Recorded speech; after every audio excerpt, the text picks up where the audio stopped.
a beautiful space to be in. Do you think it's an Egypt thing, or do you think it's just a friendship? I think it's a friendship thing, but I think it's also very much magnified in the Arab world because in Ubuntu we still have this whole idea of what's okay, what's not okay. We have to make sure everything on the outside looks really pretty. And then we focus very little on what's going on inside. We never learn to process our emotions, we never learn to process our feelings.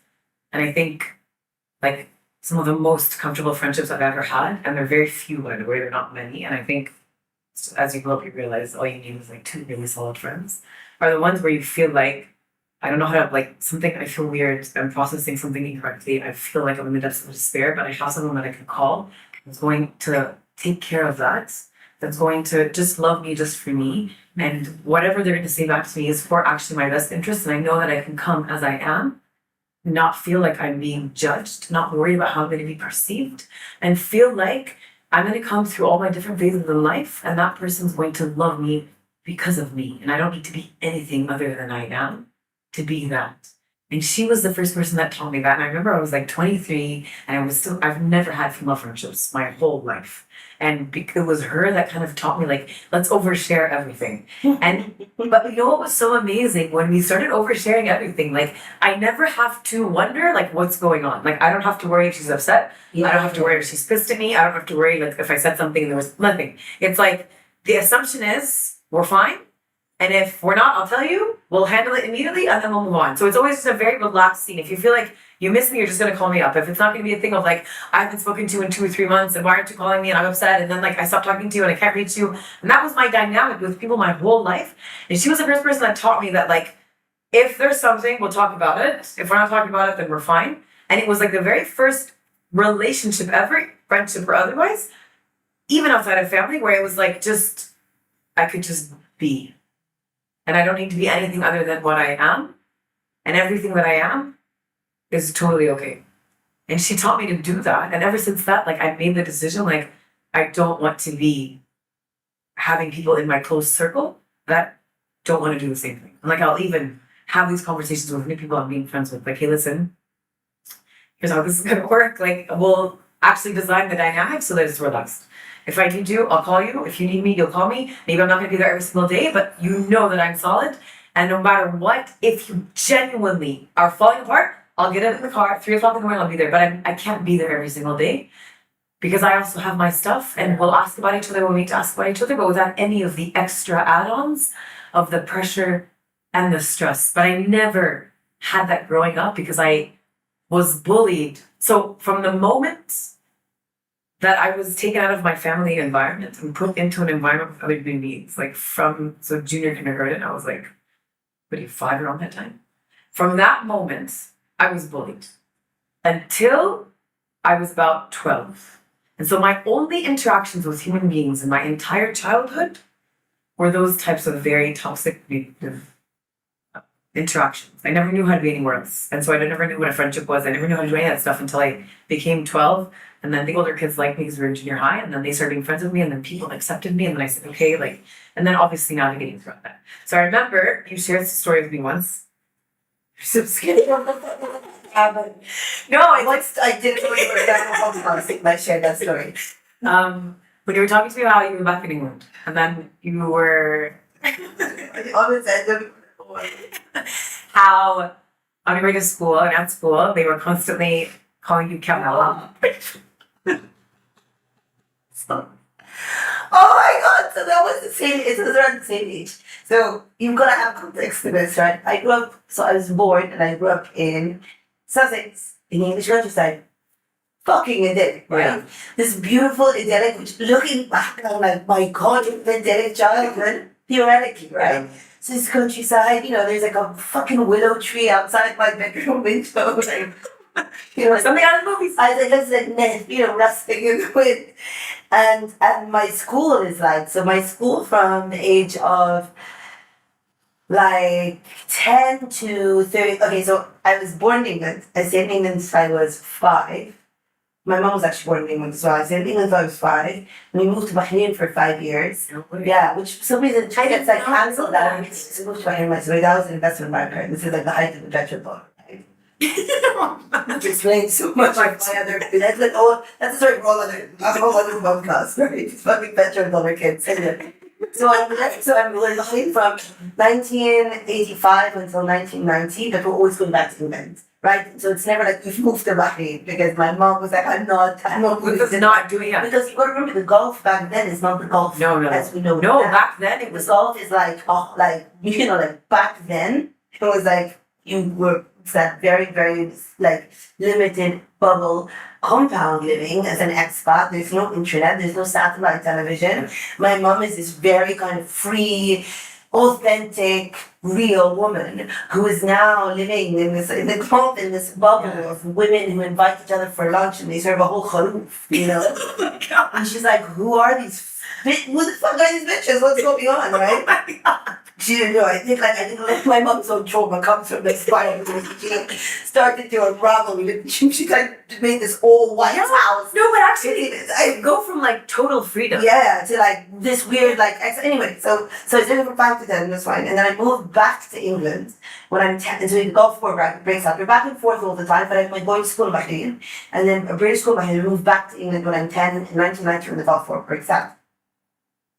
My mom is like, so we go back to our house there. The house, we still live in Sussex, where I grew up, different house in Sussex.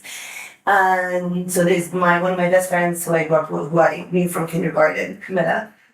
Camilla Watson.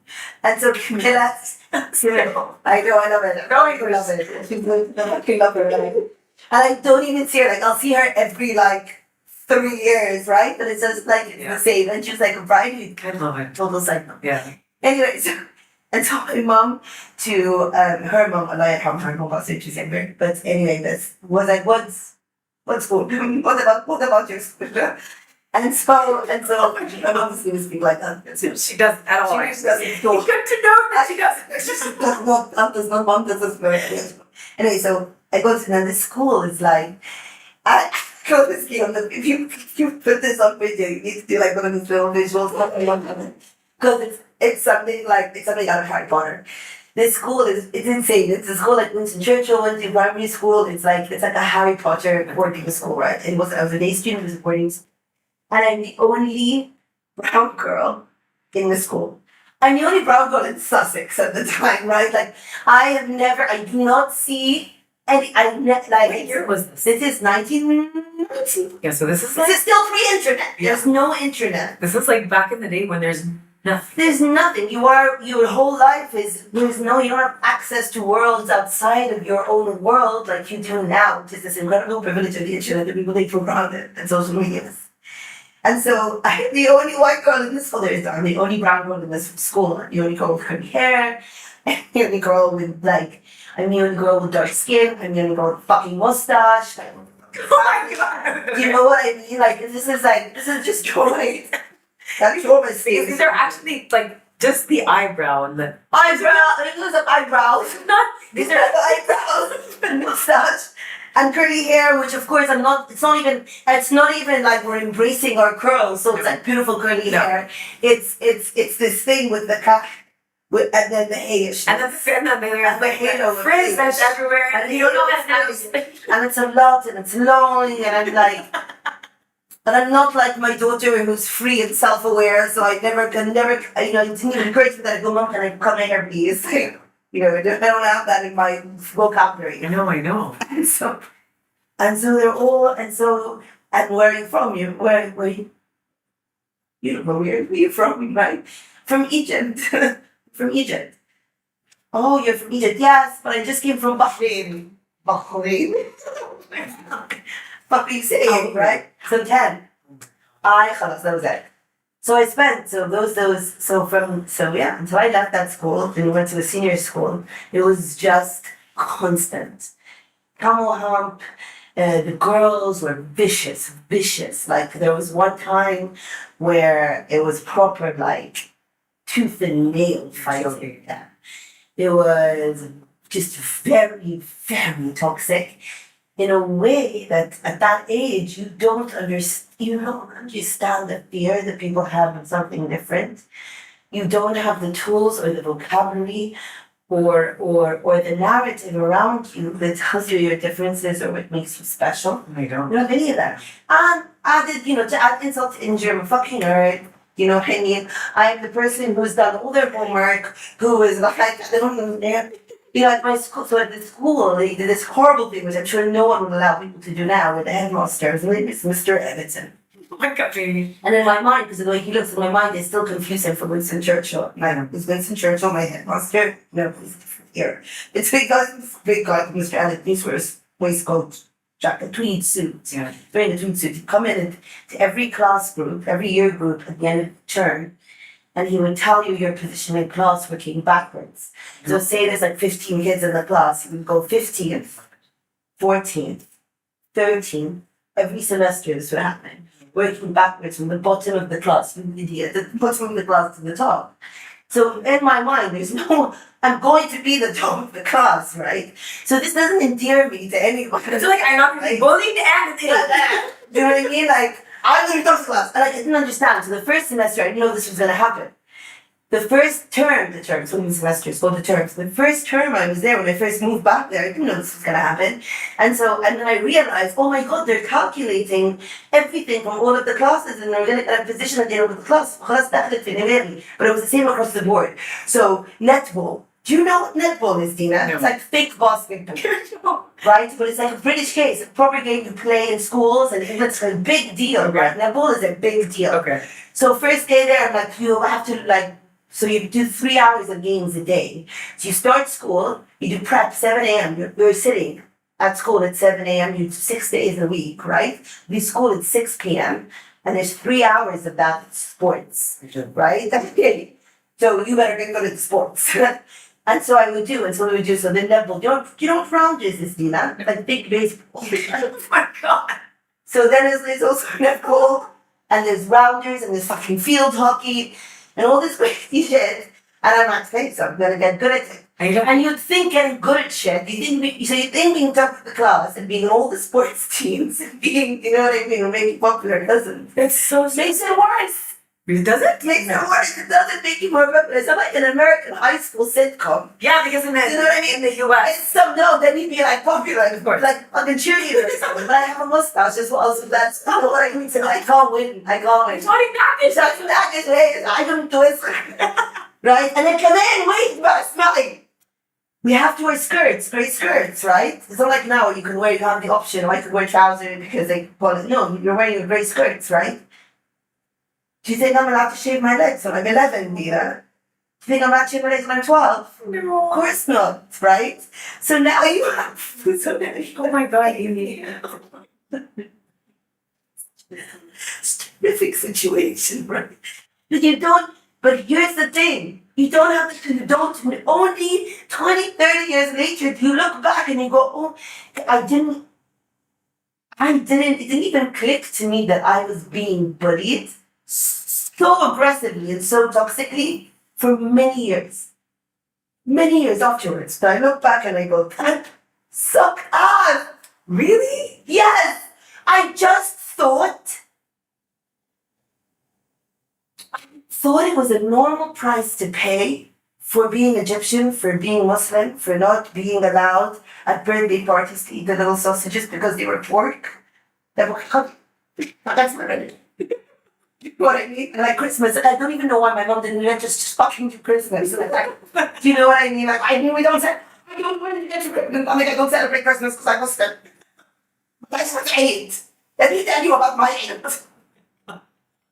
Right? So, I'm going to like fucking aggravating the situation or whatever. So, I just thought that was the price one. I just thought that was what I had to accept for my life, for being Egyptian and for being Muslim, and not that I was ever ashamed of that.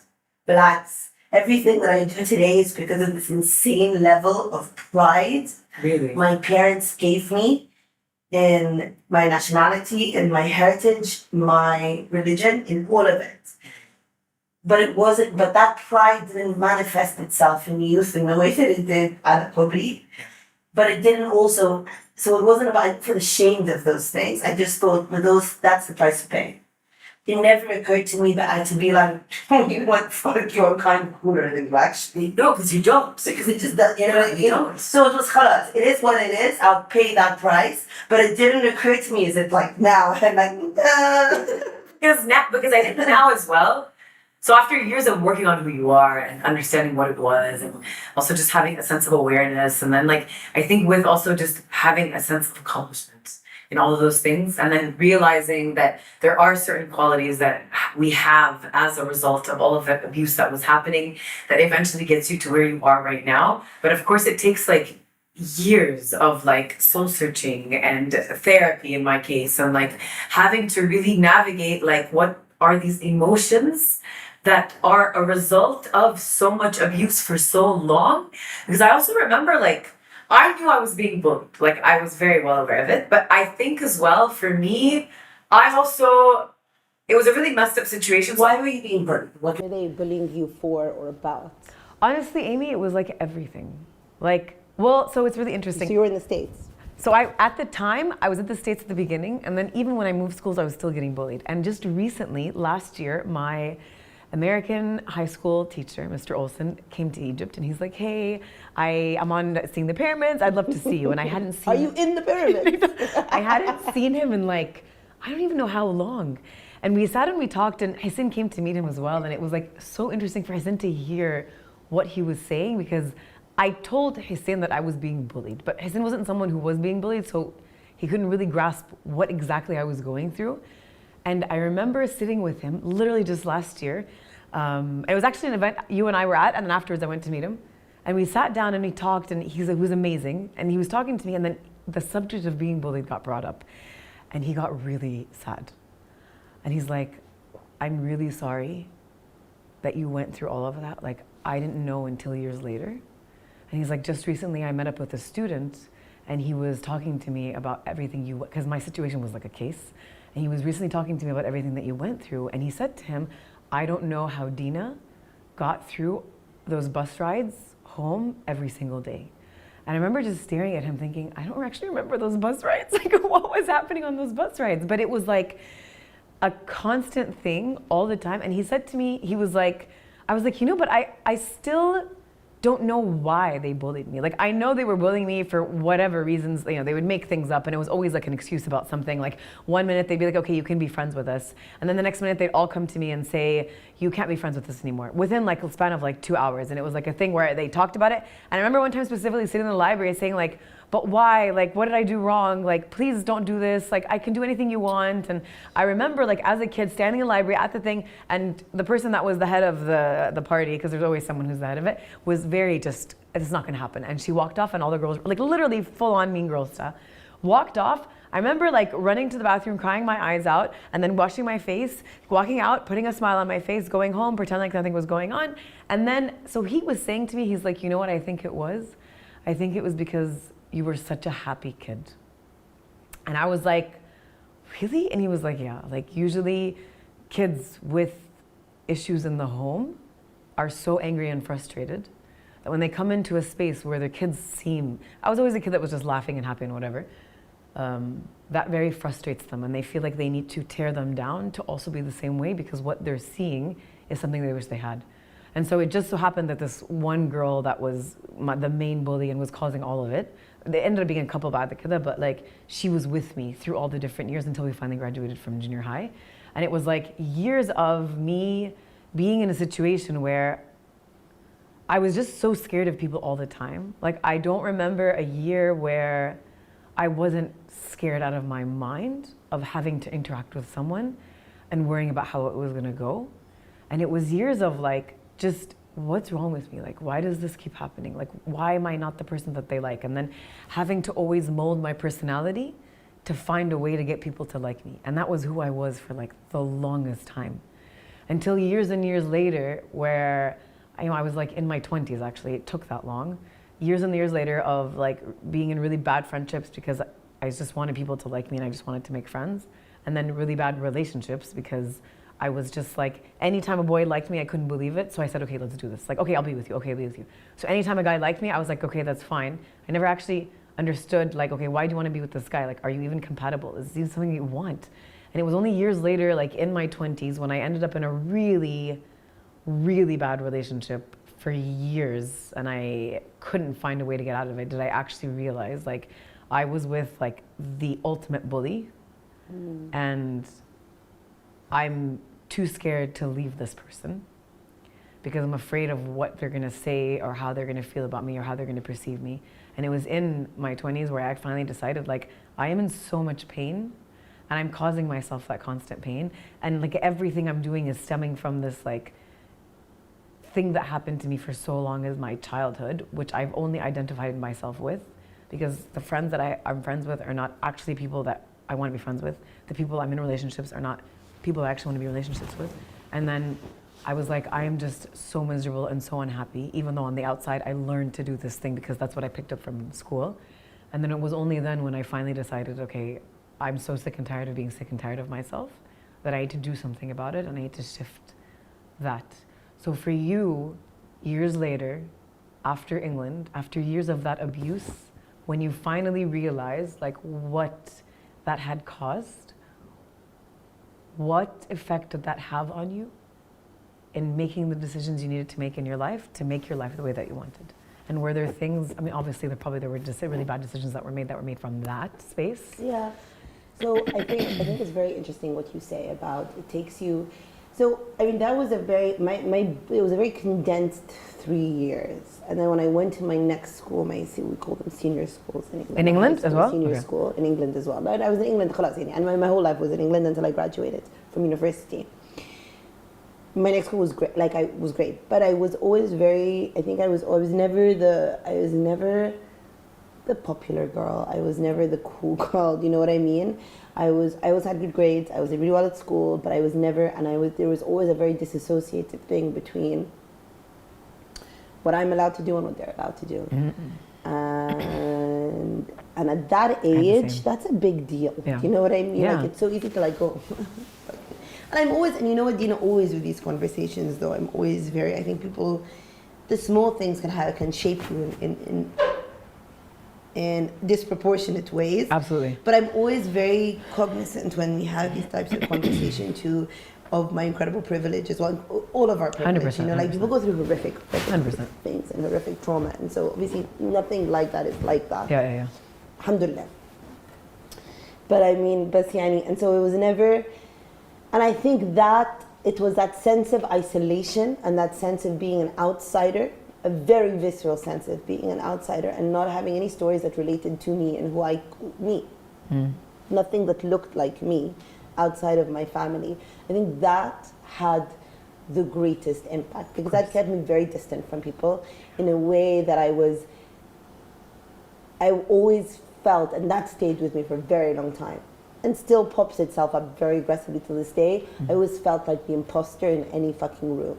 I never felt like I belonged in any room and looked like them. I wasn't feel like allowed that to as do well. things and act like that. You know what I mean? Absolutely. There was a lot of limitations. And there was a lot of limitations that are part of our culture and part of our religion, part of our society, but that it didn't occur to me that I had the right to make my own decisions about those limitations. You know what I mean? Like, well into my 20s, it didn't occur to me that I get that, and I get that that's something that I was brought up with, but I also I can decide. And people don't have to agree with me. Yeah. And it's okay for them not to agree with me. And it's okay not to agree. That includes your family, and includes your friends, and includes people closest to you. It takes a long time. It's scary. To figure that out and to come to terms with that. Yeah. And so I think this idea of being an imposter and this outsider, I think that's what stayed with me the longest. And I think it's very interesting what you say about when I think it can have very devastating effects on your intimate relationships when that happens. Yeah. Because exactly what you're saying, like, he likes me, that's right, then we're good. Yeah. Do you know what I mean? Yeah. Or he likes me back. Yeah. I don't need anything more than that. Yeah. Because he likes me back. So that is in itself, right? Yeah. And I think this is what affected me more. And I think this is very, and I always say that, and it's a thing that takes up most of my thinking when it comes to what it means to raise a daughter.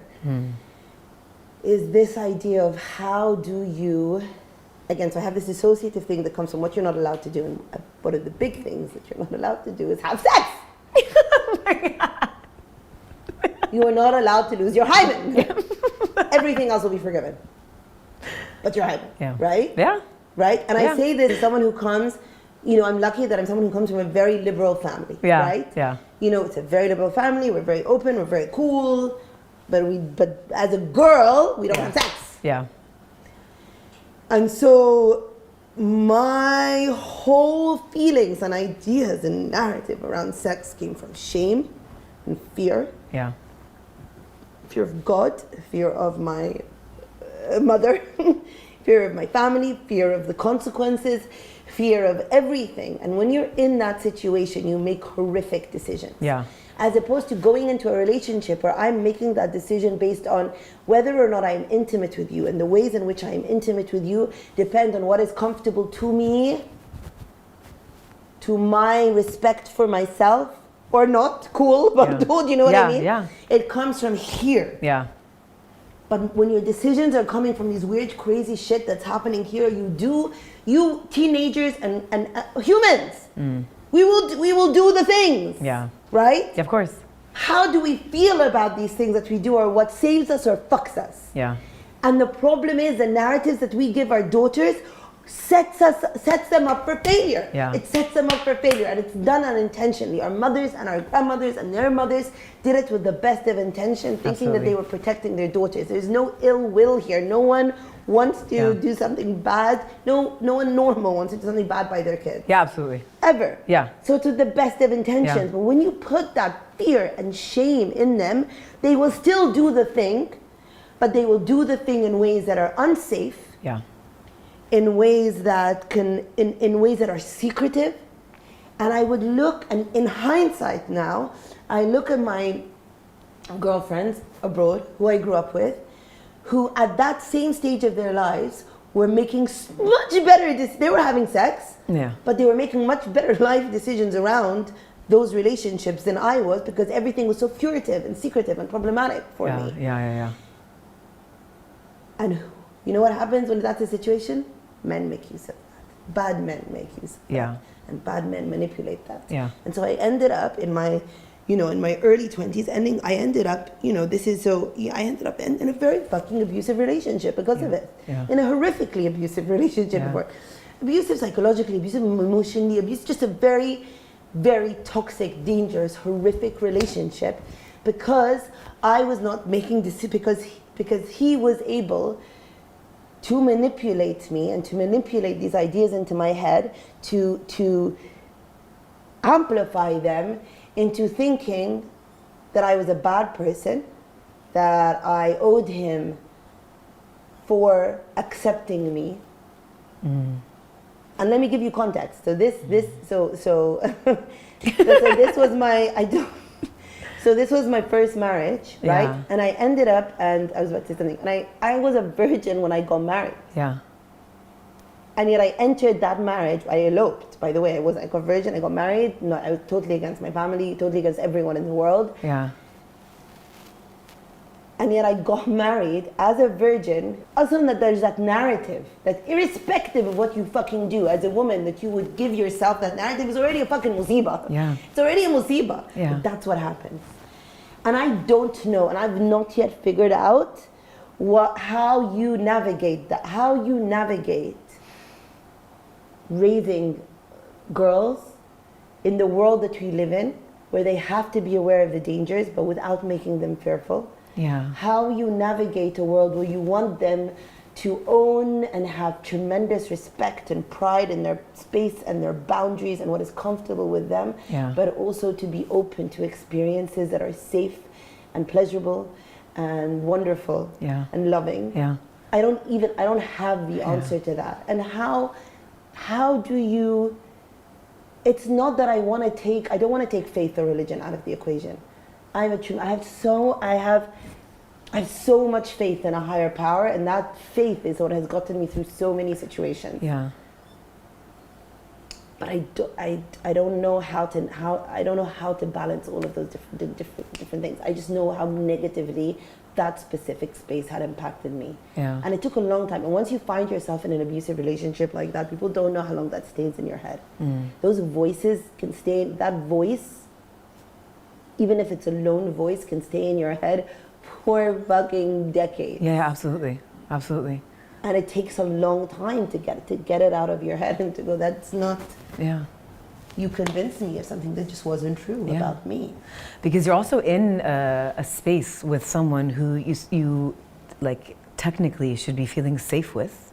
And that person that's supposed to offer you that feeling of safety is the one that's telling you all those things. So then that becomes your truth. And if at first you don't believe it, eventually that becomes your reality. And I think at least that's what happened with me. That's why you stay in that space for so long, because even though it's so awful and it's so painful, you are so scared of being anywhere else because you don't know anything else, because this becomes your entire world. And it's because I think as well, like as you're saying, that I'm realizing the thing that's so dangerous about things like this is that when you're alone and you don't feel like you can reach out for help from the people who are closest to you, like your family, and you can't share those things with them because of the way we were raised and brought up and all those things, you end up internalizing this and compartmentalizing it in a way that it becomes your rationality. And only by the grace of God do you eventually find a way out. You know, I remember when the Bassem Zaki cases started to come to light. And I remember the thing that horrified me the most about that is that every single one, there's like 100 different cases or more came to light, and every single case starts with the same thing. Something innocuous, right? A kiss, a touch. That's the beginning point. But the girls feel such shame over that. Yeah. He immediately, that one small thing, he's able to go, if you don't do this next thing, I'm going to let everyone know. And that's where everything then unravels, right? Yeah. It just started there. Do you know what I mean? If each of that girls had the tools and the awareness and the ability to go, what are you gonna fucking say? What are you gonna fucking say? Yeah. Who cares? Exactly. It would Who gives stop a right shit? there. Or more important, you have the ability to go back to their mother, or their father, or their aunt, or their uncle, or whoever the fuck it is, who is their guardian in life. Go back to them and go, I kissed the boy. I kind of feel bad about it. I did kind of fuck up, because I kind of felt forced into it, and now he's threatening me. And know that in doing so, they would not be blamed, and they would not be shamed. And they'd be supported. And they would be supported. Yeah. That's the difference. Yeah. And I know that's the one thing, the one thing that I repeat to my children day in and day. I don't tell them what to eat or not to eat. I don't tell them what to sleep. I don't tell them what to wear. I don't tell them مش هيروح التمرين عنك ما رحت التمرين عاوز تروح التمرين روح, which is amazing. So they are militant about their تمرين, and that's not me. That's like, what? Okay, cool. Yeah, I kind of do. Tamreen is fun. So, but anyway, but I will go. If there is anything happens in the world, understand I am on your side. Amazing. That's the only thing you need to know. Doesn't matter. If you think you messed up, I'm on your side. If someone else messed up, I'm on your side. If no one messed up but you feel shit, I'm still on your side. But please understand, you get to tell me anything and everything, and I will always be on your side. And I don't even, there's no parameters that. But don't do this, but don't, you know what I mean? I'm like, that's it. That's just the blanket rule. Yeah. I have your back, and we'll figure out the rest. Because that terrifies me, the unraveling that happens from fear. And I don't, I see this. Mofor is a very inclusive space. It is a very inclusive space for everyone, any background or faith or belief or whatever else it is. Absolutely. You have a safe space there. They might not think I'm a safe space in the way that I lead, but it's fine. The space itself is inclusive. That's not how you get things done. That's a separate situation. That's a separate thing. Okay. And it kills me sometimes. I have these conversations sometimes with these I don't mean to sound patronizing by calling them kids, but and they'll say things like, I know what I'm doing is wrong about something very human, but I can't help it. and it breaks my fucking heart. I can't be myself at home, but I can be myself here. What a shit, you know what I mean? Yeah, of course. To be brought up in a way that you feel safer at work Yeah. than at home Yeah. with your parents. That's my biggest fear. Yeah. Because I remember there were a lot of things I think had I felt like I had that space to come back and say, hey, there's this, or hey, there's that, I think maybe I would have made different decisions. Yeah. I think I would have maybe processed things very differently in my own brain, because I think the problem is as well, like, you know, post breakup, you know, in your 18, you're miserable and depressed and you think your life is over.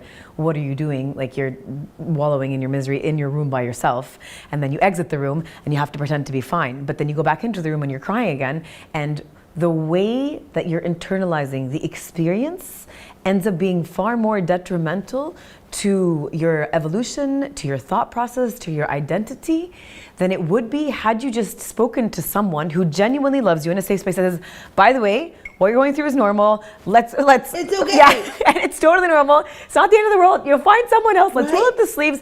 Let's find out what that relationship was about, what you think went wrong, so that you can learn from it and do better. For me, I just kept doing the same wrong thing over and over and over again, because I had nobody I could feel like I could talk to. I also didn't have any friends at the time that I could even speak to at the time.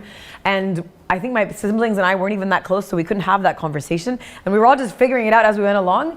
And so because I was constantly doing this quietly by myself, alone, I was in a situation where I was causing myself so much more damage than I would have done if I just had someone I could feel like I could come and say, like, here's what I did, here's the guy, he's abusive, I said the wrong thing, I did the wrong thing, I'm depressed, I'm miserable, I don't know what to do. And then someone to come from the future and say, by the way, this is totally fine, you're gonna find someone better, let's fix those things inside of you, let's take you to a therapist, let's do whatever we need to do to help you get through that, because then my decisions wouldn't have been so damaging because they were done in private. And that's the problem.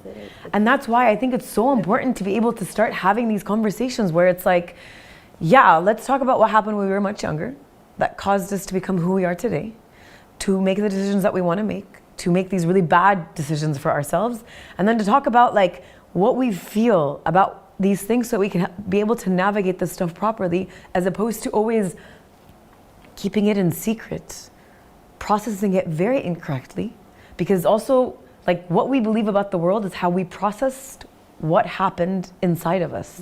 And so if it's not getting processed properly, it just causes like ongoing damage, which eventually becomes long-term damage and takes 100 times more effort to try and get rid of than if you had just said, raised your hand from the beginning and said, I did something, I don't know if it's even right or wrong, and I don't know what to do about it.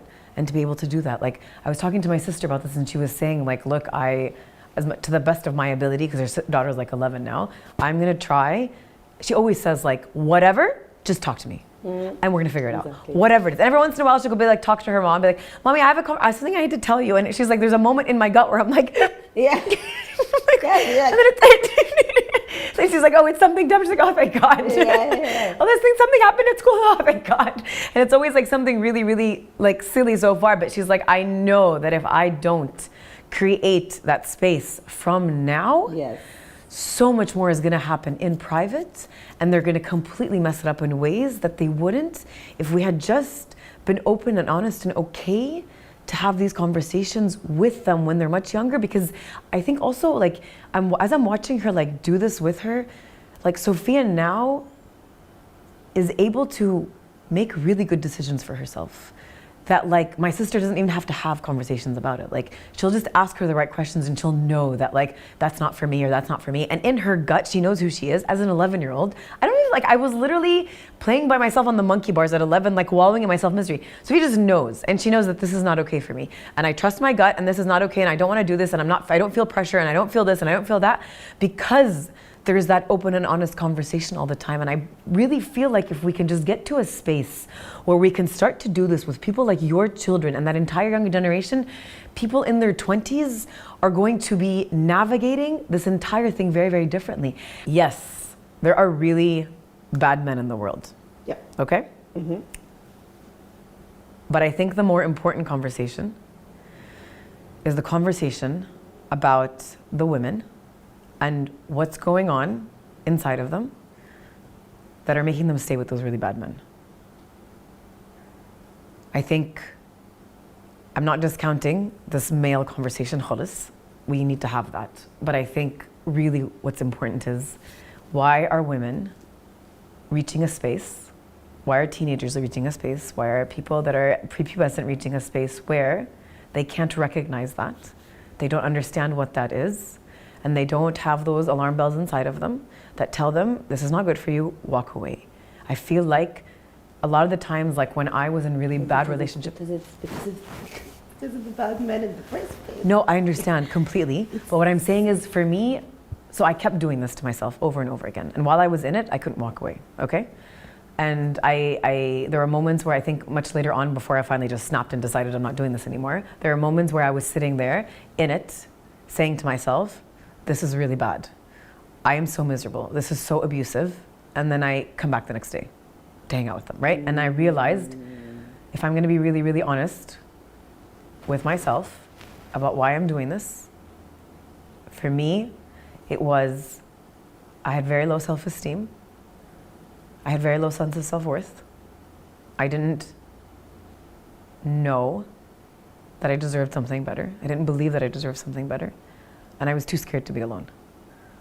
And I remember for me, like, it was a really painful, like, realization at the time, like, where it's a very dark space that you're in. And it was only after that honest, like, look in the mirror and that realization that I was able to decide I need to do something different, because I can't live like this for the rest of my life.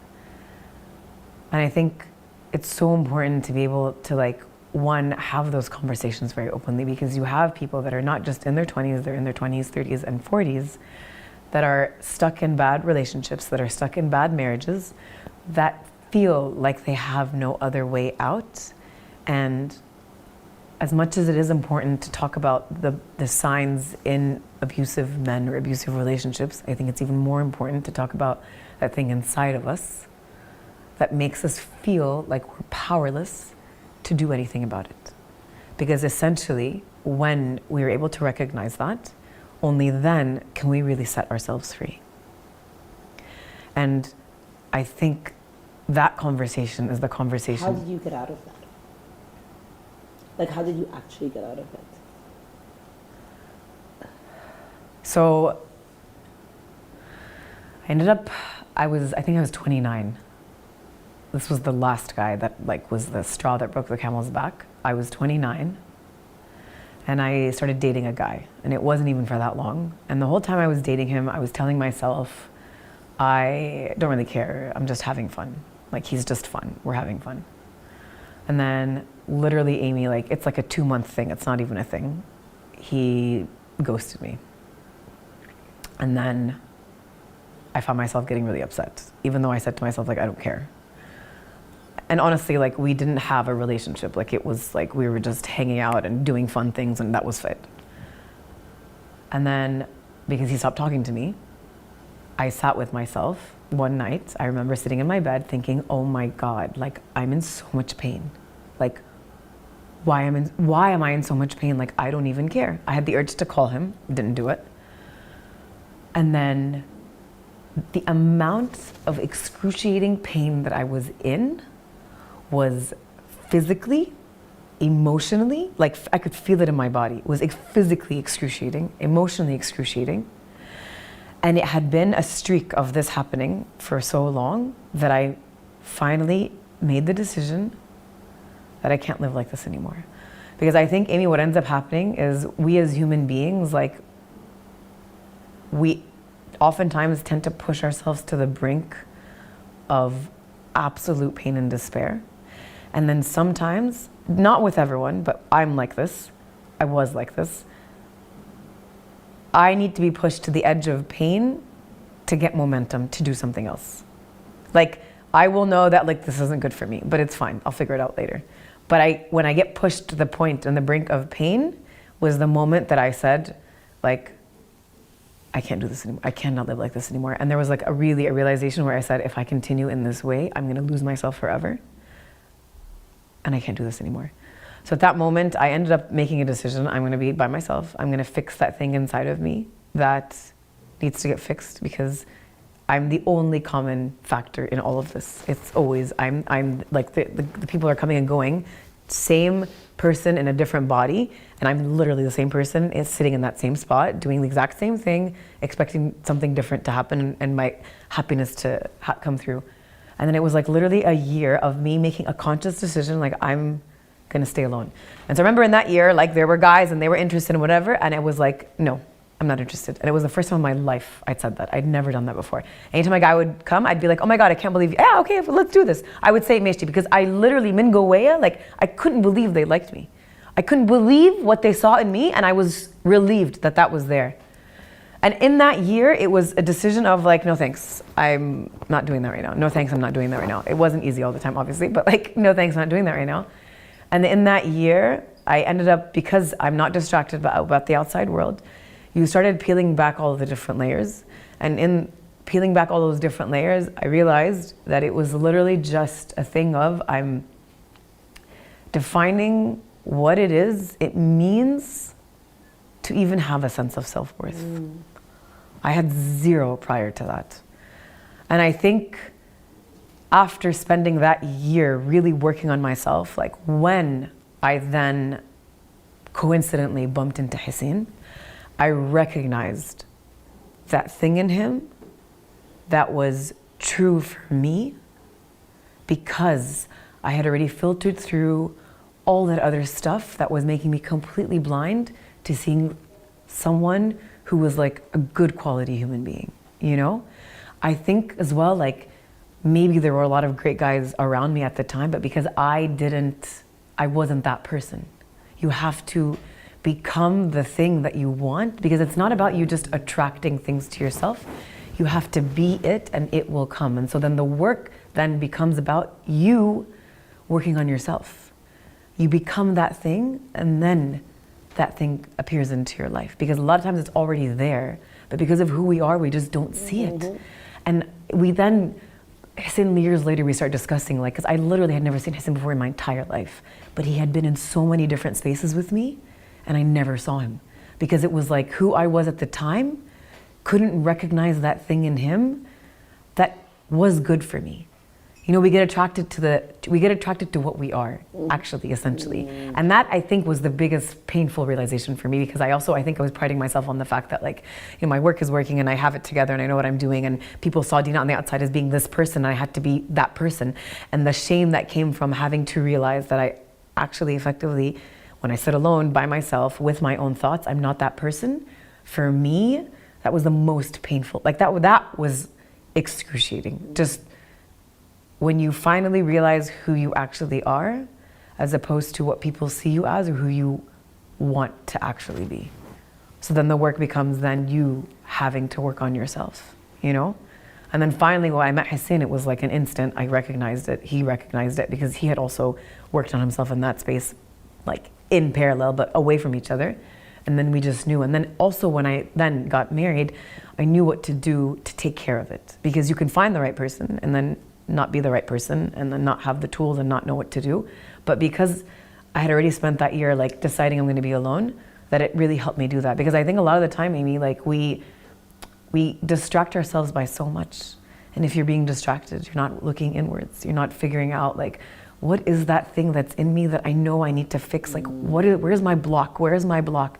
And for me at the time, I also had a block in my work. I had a block in a lot of different areas, and it was only after I really decided to, let's peel back the layers. Of course, it was very dramatic at first, and now years later when I do it, it's like not so dramatic. It's like I laugh at myself now, like, oh my God, I still didn't figure this out. Okay, I thought I was working on myself. Why is it so hard? Because you're always working, right? But no one tells you that. Like, no one tells you that you're gonna be always working, and that's just part of existing, and then part of being alive and all of that, you know? And I think a lot of the times, like, if we can give younger people, men and women, kids, boys and girls, the tools they need to help navigate their own emotions, they'll also grow up being able to to a very large extent, prevent their suffering. I think pain is a necessary part of life, but we don't need to suffer through it. But I think if we can give them the tools to do that, it will help prevent so much suffering that ends up taking place because we've never really had these open conversations with them, you know? And I think for the longest time, I just didn't understand that because I was like wallowing in my own misery, not figuring out how to like navigate all of this. And then I think once I started to really understand that, and I was 30 at the time, I literally remember this thing happened when I was like 29, about to be 30, about to go on a trip with my friends to like celebrate my 30th birthday. The trip was like really intense, obviously, but I came back saying like, okay, I'm actually done. I'm so sick and tired of the person that I'm pretending to be. I just need to be honest with myself. And so now it's a thing of like, just be honest with me. I don't want to lie to myself, because when you lie to yourself, the pain is prolonged for much longer. Like if it's something, let's just be honest, let's deal with the thing, and then let's just move on. Because pretending to be something that you're not, lying to yourself about who you are, lying to yourself about what it is you want to be in this world, eventually leads to pain. There's no way to avoid it. And so tell me what it is, tell me what I need to fix, I'll do it as quickly as possible, I'll handle it as quickly as I can, and then I don't need to suffer through the rest of our lives. But I think it's so important to always find the right people, I think, to surround yourself with, to help you be able to do that. Do you feel like you found that? Relationship-wise? Friendships. Friendship-wise? Because I saw something you posted the other day about that. But that resonated with me. I really felt that. Yeah, I'm sure you did. But really. I know. And then at one point I thought, oh, but I thought we were friends. I'm kidding. I thought I was her friend. I'm teasing you. So it was just, you know what it was? So this thing happened. This horrible abusive relationship, marriage thing happened, and it was a year long. Oh no, the relationship was many years of just toxicity and it was just horrific. And then yeah, and I got married in the end. That's obviously the natural evolution of misery is to commit to it. Yeah, of course. Right? But that's what happens. And I was like, heck with them all. Fuck you all. I will go fuck myself up more. And then I did that for a year. You were married for a year? I was married for 1 year. After this relationship went on for many years, on and off, and I finished university, and I came to Egypt, and I cut off completely, and then he found me, and then it was a lot of messy shit in the middle. And I did horrible things and said horrible things to my family and treated my family in the most horrific ways. Which ways that I regret as much as I regret what I did to myself. Like equally, they were equally shit. But that's what you do when you're in that space. That's what I do when you're in that space. Exactly what you do in that space. And I'll tell you something, you know what's interesting though? I know for many years the biggest probably contention between my mother and I is that she wanted me so desperately to be angry at him. And she wanted me so desperately, at least with her, to blame him and to say that he fucked me up or he ruined my life or she loved using this term, that he brainwashed me. And even if all of those terms were true, in my mind, and this is probably the smartest, most advanced thing I've ever done in my life, was the minute that marriage was over, I understood that my only role was to find happiness for myself, create success in the way that success was important to me for myself, and I would gain absolutely nothing whatsoever by holding on to any anger or by blaming. I think there was an element of that though that I think I didn't process a lot of things for many, many years. Yeah. So it's a bit of a double-edged sword because my way of doing that was just to move on immediately and relentlessly. So from the moment that I got divorced, for a good decade or 12 years, I was relentless in the pursuit of my ambition as a means of, there was a part of it that came from a positive space. There was a part of it that came from, when you're in that very, very dark space, Dina, it is that you forget that you have a future. Yeah. You forget that you have potential. Yeah. You forget, life becomes very, very, very, very, very small, dark around you, and around this pain that you're feeling, and around this fear, abject fear of saying the wrong thing that would blow things up, or doing the wrong thing that would blow, because it's always the innocuous things, right? So you don't know, you don't know what's going to trigger an outpouring of a shit show. You don't know. And so, like, I remember there was this one time we were shopping, and I we were in a sports shop, and there was like a t-shirt, and I was like, oh my, this is a really nice t-shirt. And he lost his fucking mind. I mean, he lost his shit. He was like, I thought you were going to change. I thought you were going to become more respectful. Why would you like a short sleeve t-shirt? No. You gotta remember, Dina, I didn't, in my entire upbringing, the one thing I was never told was what to fucking wear, right? Do you know what I mean? Like, my mom would buy me like mini skirts, and like fucking, it was like in the 80s, like this like neon crop, like I didn't have the converse, like I didn't, like, you know what I mean? That wasn't part of, rightly or wrongly, I'm not judging, but I'm saying that wasn't my upbringing. But he was very conservative, and part of my thing became, I want him to believe so desperately that I could be this person so that he will love me as much as I fucking love him. Oh my God. So that he would, because I was so, I don't know, was it love, was it infatuation, was it obsession?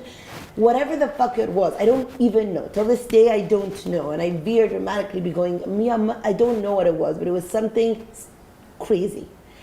And all my entire thing was, how can I need to convince him that I am this person that in reality is so inherently and intrinsically opposite to who I am, to how I have been brought up, to what I want from my life, to my visceral ambition. My ambition is not something new. Yeah. Do you know what I mean? It's that same ambition that was like, oh, you're going to come into the classroom and tell me who's number one?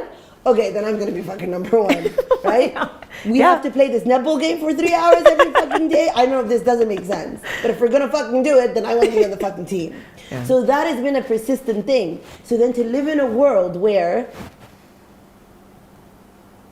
I am now trying to convince myself, as much as I am trying to convince him, that all I want from my life is him and his world, and to be this person who's so fucking small, but not in his mind. This is some sort of, next grade fucking purity that we're all fucking, and so that's a crazy situation to be in. Fucking crazy.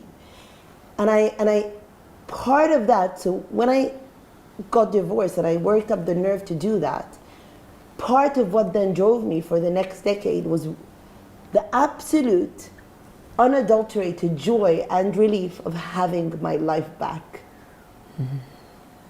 It was just,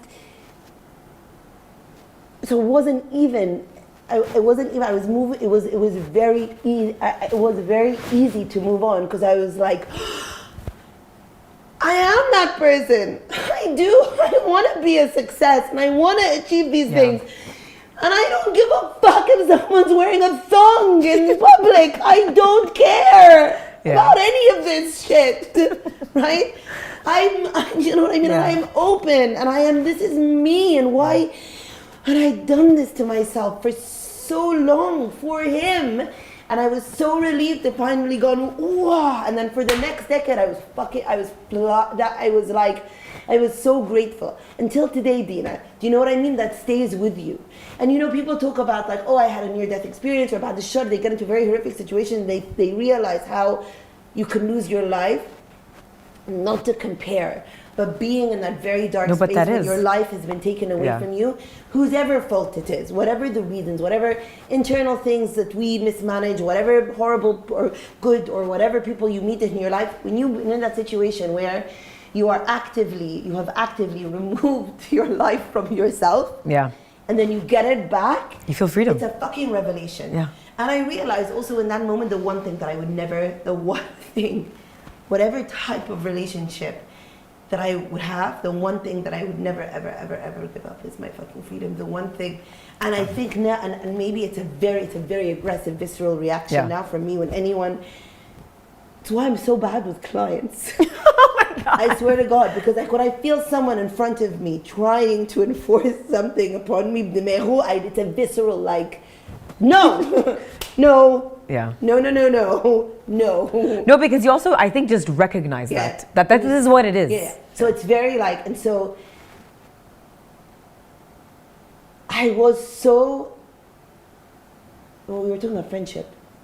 Continue with this, though. Okay, so This works great, Dad. So this one, so what I ended up with, and so I think like even, you know, when Yusuf came along, of course, is my husband, and we've been married since 2010. When Yusuf came along, someone asked me the other day, okay, but are your two kids from him? Yes. Just so people know. My kids are on the internet now. I need to be fucking careful because they don't know about any of this. I don't even know how I'm supposed to approach this topic with them. I know it's going to be something where she like comes across it on fucking social media. When it's like, She's like, Mommy, what did you just... the hell?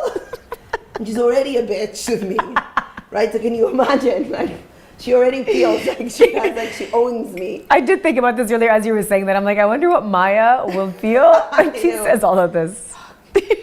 This is why people are careful about what they say. Anyway, and so yeah. So part of what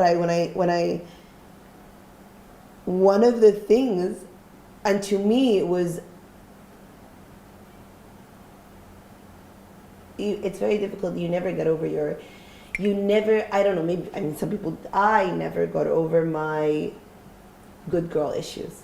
Which is so ironic because I know people see me and they think I'm like, she fucking goes around swearing and saying whatever she wants and doing whatever she wants. And I'm like, but at heart, Yeah. I'm a really fucking good girl. And I'm panicking inside. Yeah. Yeah. Because I don't know how to be anything like khalas, you know what I mean? Once you have those issues in your head, khalas. It's not like I spend the next day, you know, like having boyfriends and having sex and having, you know, just having all this crazy, but I still didn't do it, that. yeah. I still Yeah. didn't do that. Yeah. And it's so funny because I have so many conversations now with women. Like, so second when I got married, I was in my 30s. But because I lived my 20s in that way, I really empathize. I had these conversations with so many women now who actually did get married in their early 20s, and they're like, I really just want to go out and fuck around right now. Right? Did I? Where did we stop? I was saying, guys, so I never got rid of my good girl syndrome. And so it ended up so I wasn't dating, I wasn't seeing people, and then I met Yusuf. And my immediate thing was Yusuf, is I did not know that this type of relationship where the person just completely and utterly, wholeheartedly, unconditionally accepts you for who you are. And it was so easy, like it was so like, there was just no conversation about, just like there was just no, there was just this, You get to be. You just get to be. You just get to be. And I think it is the greatest, it's such a privilege. And it's such a blessing to be in a situation where you just get to be. No judgment, unconditional. This is who you are, and that's totally fine. Yeah. And I know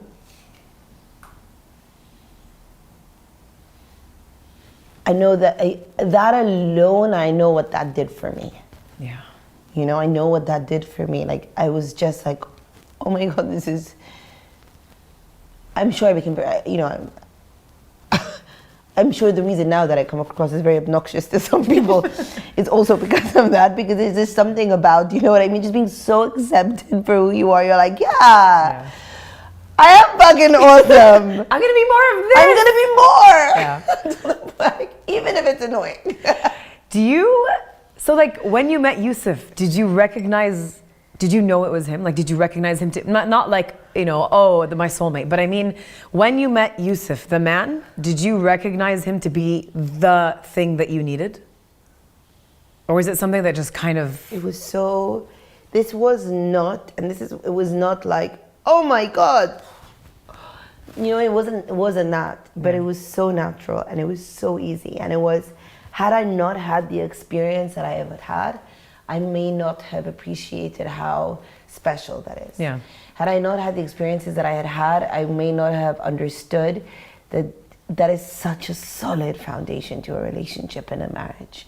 That I know what it means to be ridiculously blinded by infatuation and desire, and just to be quite literally crazy in love and infatuation or whatever. I understand what that is.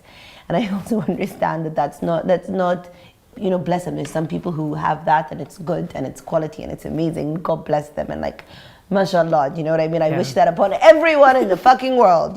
May we all be Beyonce and Jay-Z. That is the dream, to be honest. But we also don't know what actually happens. But we don't know what happens behind the scenes, but I don't need to know. Like, what I see is fine by me. But it was very natural. And I see especially younger people in relationships that are so noisy and exhausting and emotional and extreme, and I so understand how you can confuse that for something important. We all did. We all did. Yeah. It's easy to confuse that for something worthy and important and meaningful because I feel so much. But it's not real. Yeah. It's not real, and it's not real. And I always say this. I say, do you know what I know is real? Is that I wake up in the morning and somehow my phone is charged. And I know I didn't put it on the phone charger. That is, do you know what I mean? I mean, like, obviously, like, this is amazing things, like the fact that he literally looks after our kids in the most spectacular way, right? Yeah. And he is quite literally, like, he is the primary caregiver. And again, that's just, I don't even know how I got so lucky with that. But it's genuinely the fact, because it's such an innocuous small thing. Yeah. And it shows that he doesn't ask. He's never, in 15 years, how many, 12, 13 years of marriage, 13 years of marriage, he's never asked, do you know what I mean? Yeah. He has woken up 3 o'clock in the morning because I have some sort of shit show at work and لازم أنزل أروح وسط البلد, and he's come with me to the fucking office while I just scream and yell because of some crazy big shit that's happened. And he's just there. Yeah. And he's also done this beautiful thing where being a spouse, female or male, within a family, when you're two people who are in a family business, is a very difficult, sensitive thing. Absolutely. It is a very sensitive thing because you have, with us, it's the four of us running a family business together, so whether it's 2 or 3 or 4, you have these people in the middle who, outside of their family and in the intimacy of being siblings and growing up together, have another level of intimacy that has financial implications on an entire family. Yeah. And there are conversations and relationships and conflicts that no one outside of that can ever understand the nuances of it. Absolutely. It's a very nuanced thing. Absolutely. And as much I can be like, fuck this brother, at the end, we are a unit that cannot be, that fuck with at your own peril, right? Yeah. So it is a very difficult thing because then the 4 of us go outside. And it's a very different type of intimacy that we have in our marriages, or before we got married, in our relationships. Being one of the, you know what I mean? It's a very difficult thing to navigate, to understand where does it stop being support and start to become problematic interference. Yeah. And he honestly has, from day one, and he was the first in that situation. And he probably has what makes it a little easy is he was there at the beginning, right? It's not like he was there right at the beginning. And so he was the first, he's always kind of he's always understood where he's never interfered in that space.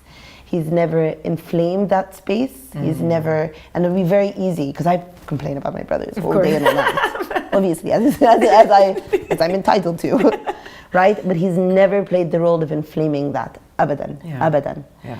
And I think it's very, and you know, all of those things, and it's very easy when you're in that type of marriage or relationship as well to take it for granted. Of course. And I know I do a lot.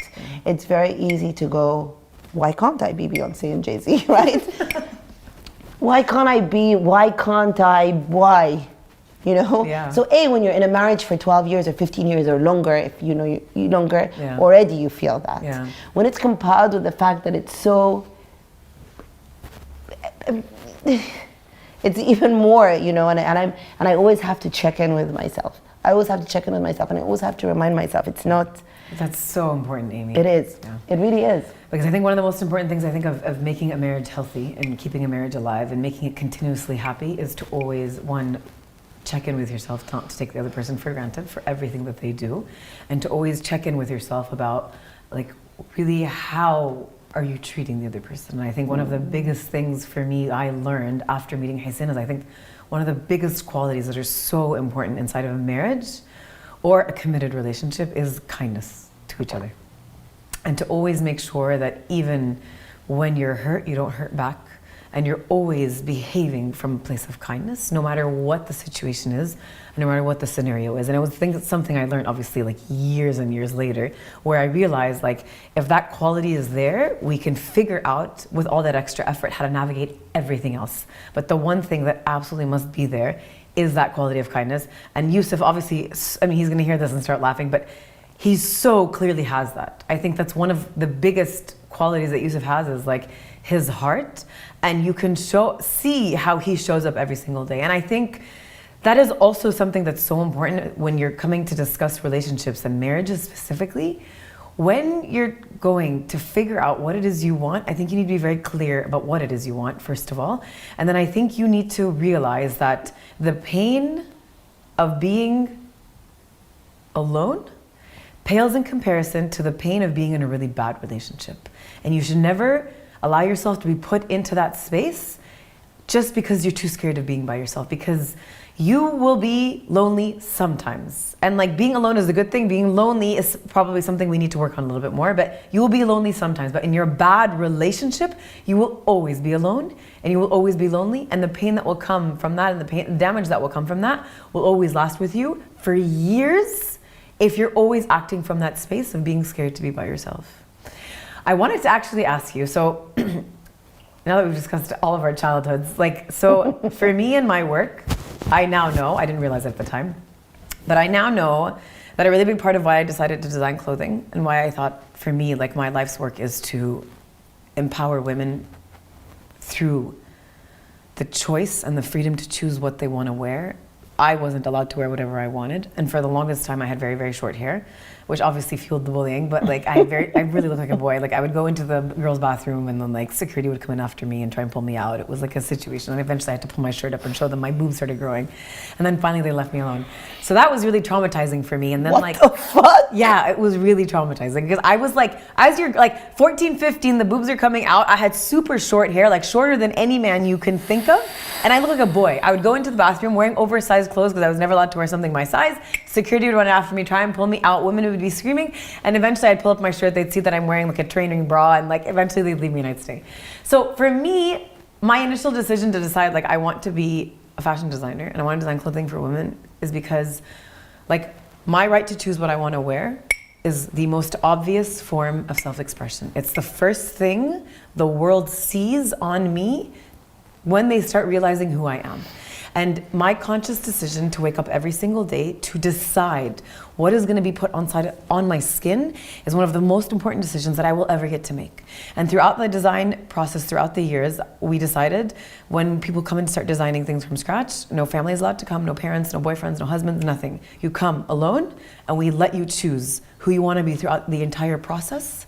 And then by the time you leave, which is usually weeks later, I swear to God, Amy, every single one of these women that walk away, their entire being has transformed. Like their back is straight. They love themselves when they look in the mirror. Like everything kind of shifts. And it's like when we started going throughout the process, when you're like your husbands can't come with you, when all that stuff, when we completely got rid of all of that, and then we let them choose, be in a space where we said, what do you want? Who do you want to be in that moment, in that occasion, on that day? And they get to choose without any outside influence, without caring about what the outside world is going How to do you think. get them to stop the voices in their head, which follow you? We constantly have to be asking questions, always. And it's like, why do you want to do this? Because it looks, my mom said to me, it doesn't look great, but what do you think? I don't know.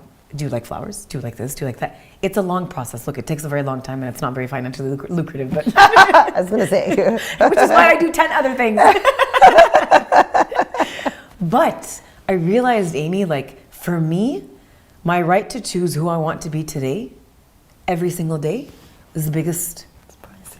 It's the biggest decision I can make every single day until eventually I find out who it is I want to be, and then eventually that changes and evolves. And that was what fueled me, because I never had the right to choose growing up. And so when I finally decided this is my life's work, I want to be able to allow women to take that back in whatever capacity I have. For you, all that stuff that happened, school, the marriage, and everything that you went through, do you feel like was a really big catalyst for you to decide what you wanted to spend the rest of your life doing? Like, what is the reason you wake up every single day to do what you do? Tina, 100%. And I always say this. I said, that sense of disassociation and that sense of isolation from growing up as what we now term third culture kids. Yeah. But without any of the resources that today's third culture kids have to connect with people that feel like them and look like them and they can aspire to, was what passioned me to tell these stories. Yeah. It's what you're like, it's what when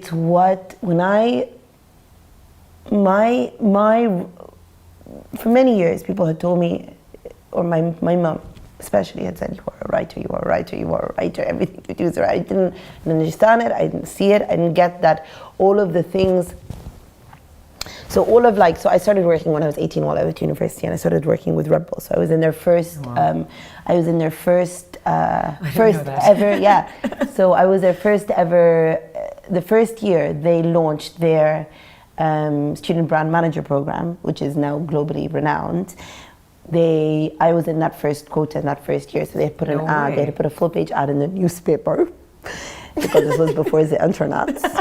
Or it was, the internet exists, but not many people used it. But they put a full page ad in the newspaper looking for, and you had to write an essay. I was like, essay? I'm a writer. At that time I wasn't a writer. Okay. But to me, writing an essay was an easy thing to do. Okay. Especially if it's an essay that didn't require a research of that. It was an essay where I had to just write stuff about like my opinion on shit. I'm like, I can do that. Right? And they were like, this thing was a big deal. Yeah, of course. And their search for these kids, this first generation of kids across universities across the UK, was a really big deal back then. Oh, this was in the UK? Yeah, I was in here. Okay. Yeah, this is in the UK. It's the first year ever of the program globally. Yeah, this Red Bull student brand manager is core to their marketing now. It was their first year. So Red Bull is still very early days of Red Bull as a brand once it had been bought in from Thailand. Right, so Red Bull as we know it today. This was like very early days, and so this is, and they've always been marketing geniuses. That's always been their thing, right? Yeah. They're a marketing brand at heart, and so, I got, so they were choosing one student brand manager from every university, from the universities that they wanted to have student brand managers in, and so I got chosen from my whole region, from my whole university region. And I didn't realize it at the time. It was because of my essay. And then a year later, I got an internship at Levi's because of my essay. And then after that, I got an internship at Disney because of my essay. The whole time, I'm not realizing it's the fucking words. It's the writing put together in fun and interesting and funny ways that are getting you in this door. Didn't occur, I was not creating the connection. I wasn't seeing the pattern. At all. You're joking. So this was there. So this, it was just like, alhamdulillah, like I'm so, oh my God, I'm so grateful that I was just, that I had this ability that just was there. which was, of course, I'm a voracious reader. Yeah. Like since I was a kid, I inhale anything. I inhale any books, which 100% plays into that, because and then any writer just kind of regurgitates. You know, writers are like ChatGPT. Yeah. So just in the way, no, really, just in the way that ChatGPT just basically takes everything of the internet and regurgitates it and back out. That's what writers do. They take everything that's in their head, right, and it just formulates itself in weird ways and different ways depending on your voice, and it comes out. But I'm not like, do you know what I mean? I'm not like inventing something from thin air. You know, no one is. Yeah. So while I was at university, I came to Egypt for something, I can't even remember, and I actually came to Egypt, anyway, it's a long story, it's irrelevant, but I came to Egypt. And then I see Enigma magazine. And I see my cousin brings home Enigma magazine. It's the first year of Enigma magazine. My cousin brings home to my grandma's house Enigma magazine. There's Sting on the cover because he's playing at the pyramids already, right? Of course. Sting is coming to the pyramids to play in Egypt. What is this, Egypt? And then I open up the magazine, Dina, and I just, know what, like I just got, like it seems so silly, but I can never stress enough the like impact it had on me to open up this magazine, and every page is an Egyptian who is a musician or an artist or a filmmaker or an entrepreneur, and they are doing amazing things and they look beautifully presented in these amazing, beautiful editorialized photos with all these, and I'm like, these are the people, right? Yeah. These are the people. These are the stories that no one was going to be able to tell. My parents, so proud. We're so proud to be Egyptian. You're Egyptian. You're Egyptian. You're Egyptian. Third generation British. I'm actually third generation fucking British, right? Third generation British. My grandma, like my game, but Kholis, in my household, you're British. Who happen, not this like. We're Egyptian who are living in Britain, but we're Egyptian, and which was amazing. And I blessed them and thanked them for. Yeah, I did. Which had its again double-edged sword, right? Huge double-edged sword. But then Egypt was my family, ancient Egypt, and then as the Middle East starts to fall apart, terrorism and war, right? Because it all gets lumped in. Muslim, Egypt, Gulf, Middle East, Arab, كله زي بعض. From when you're the outsider, right? Yeah. And so it was one of the most defining moments of my life, and looking, and people, for years, people didn't understand what was it about this fucking magazine that meant so much to me and my soul. Yeah. Until today, it means so much to me because I understood that these stories could be told. And I knew, Dina, that there was something that I remember exactly where I was standing in my grandma Allah Yarhamah's house, what I felt, and there was something so visceral about my connection to that publication, and the second to these stories that were being told that I did not have access to growing up. And so then when I graduated, I manically tried to get a job there when I was in England. I did all the things in the world to get a job there. Wow, Amy, what? I faxed, I messaged, I emailed and faxed, and I sent my thing through fax, and they were ignoring me because I'm obviously this crazy woman. And I went to, and then they obviously took pity on me. And so Yasmin Shahat, she was between, they had an office in London. Yasmin Shahat is the owner of Enigma, had an office in London, office here. And so they arranged for me to meet her in the London office in Piccadilly. And I went to this interview, Dina, and I was like, I will do anything. And I was so interested. She was this wonderful, glamorous woman. Do you know what I mean? And her suit and her hair and her makeup. And I was like, what's happening? And I said, I will do anything. I will do anything. I will do anything to work at this magazine. And it's like, I can write, I can شرفي. طبعا, now that I know what the industry is like here, now I know, طبعا هي شافت اللي أنا كنت بكتبه, and she must have like, what is this gold mine that just walked through my door, has no idea, and is begging me for a job? In fact, I insist. Do you know what I mean? Like, but she was always a much smarter businesswoman than I've ever been. So she was poker face, right? And so she offered me a job on the spot at the end of the interview. And Dina, I will never in my whole life, I have never felt what I felt walking out of that office and walking back down Piccadilly. In my whole life, I have never been able to recreate a situation in which I feel like the whole fucking world is mine. Like this is it. And so these stories, Dina, whatever the fuck happens, however hard things have gotten, however shitty, that whole, when we started Mo4, and we essentially tell those same types of stories, Dina, just in a digital way, to a bigger audience, to whatever else. But it's the same. It's more money and more polished. It's still the people. It's these amazing, incredible. Yeah. It's my people doing amazing things. It's my people doing amazing things. It's my people. It's the stories of my people that the world wasn't being fucking told. Why was no one telling these stories? Yeah. Why? Why? Because we lived in a world with gatekeepers who controlled the narrative, who put skinny white women on the cover of magazines, and that's the only person I had was fucking Kate Moss in her fucking hipsters, looking deathly fucking skinny, right? Absolutely. I didn't have anything, no other stories were being told to me. Yeah. And now these were my people. And I even, Dina, there was a 5-6 years in Mo4 where I was forced for the sake of the business to just focus on the agency side of the business, which was soul destroying for me. Yeah. Soul destroying. But you have to. But I did it because it kept the media alive. Yeah. That was my only, and my kids alive. By feeding them and educating them with the money in the school fees. But so it doesn't matter. It doesn't matter what gets done to us. People were like, well, why'd you everyone's fucked with you. Our competitors have fucked with us. Our communities have fucked with us. The industry has fucked us. But why do I keep fucking do this like a fucking crazy person? Because I so fucking believe in these stories. Yeah. And it doesn't matter if it is a 4,000 word feature which we can do, or a 1 hour documentary about some fucking scientist, or if it's literally a carousel of 10 pictures from a Cairo Zoom event of a cultural from an event that Cairo Zoom covers of something where someone somewhere is looking at that and going, I can do that. And it took a decade, so now you see it because now you have the benefit of hindsight, right? Dina, they don't realize, because I act like they don't realize the impact this has on me. There's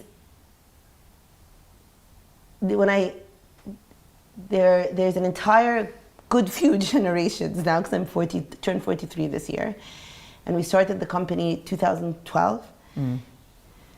So there are a couple of generations now who grew up with my media abroad. Like they were abroad, they grew up with my media.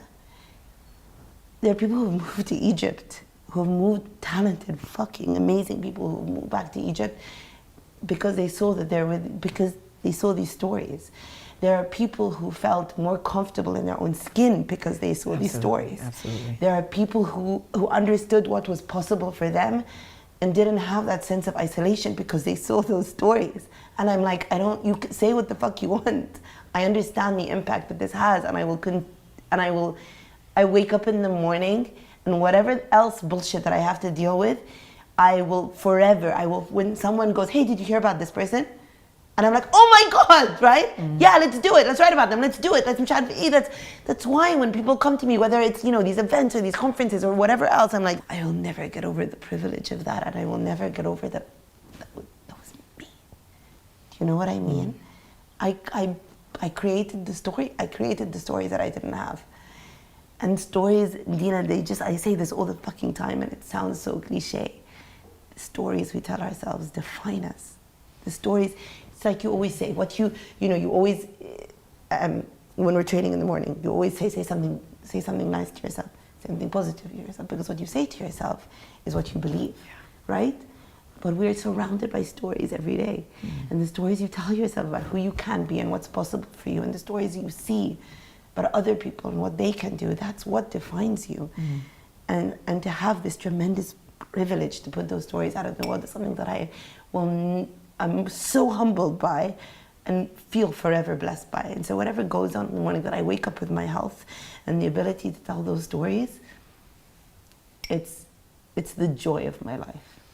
I think what's really beautiful about the work that you do, to be completely honest with you, is I feel like you, because you tell the stories and because you tell so many different types of stories, I feel like you have given everybody a place they feel like they can belong. Like, because if, what's so incredible, and this is something I'm so moved by, is like, I think a lot of people that don't feel like they fit into a specific mold, that feeling can be very painful. And what you guys have been able to do is something so revolutionary, because you have included everybody. And no matter who you are, no matter what walk of life you come from, no matter what age you are, you have created a place where they feel like they belong.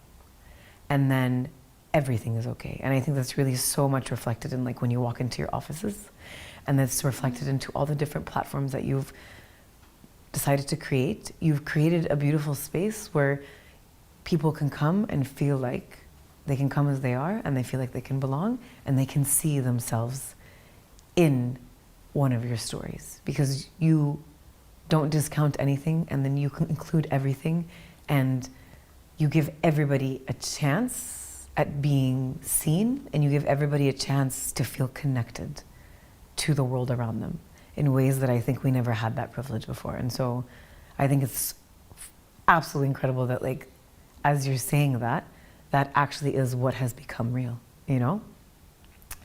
So there's something I like to kind of do at the end of each episode. I'm gonna ask you to finish a few sentences, okay? And it's not like quick, it's like, Oh, okay. Okay. No, just like, like, no, you take your time with it.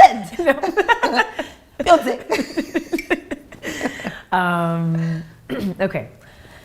So at the end, I want to ask you this last question, then we'll do the thing. So at the end of your life, when you come to say goodbye to this world, what is the thing you want people to remember you for? You know, it's a tough question, because it depends. I always think about that question. It really depends on who is remembering, right? Because when you think about your kids, you want them to think about you and remember you in a very different way that maybe you want other people in your communities to remember you. You know what I mean? Like, you know, when you think about your kids, you're like, and I very much doubt they would think this, but you just think, I really hope they think, yeah, she was an awesome mom. But that's really the hardest thing in the world to achieve, right? I think everyone feels obliged to say it. But to achieve that, I think it takes, I don't know what that takes. For people outside of my family, let's look at people outside my family. People outside of my family,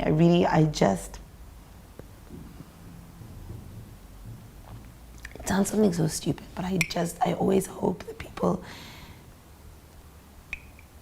know that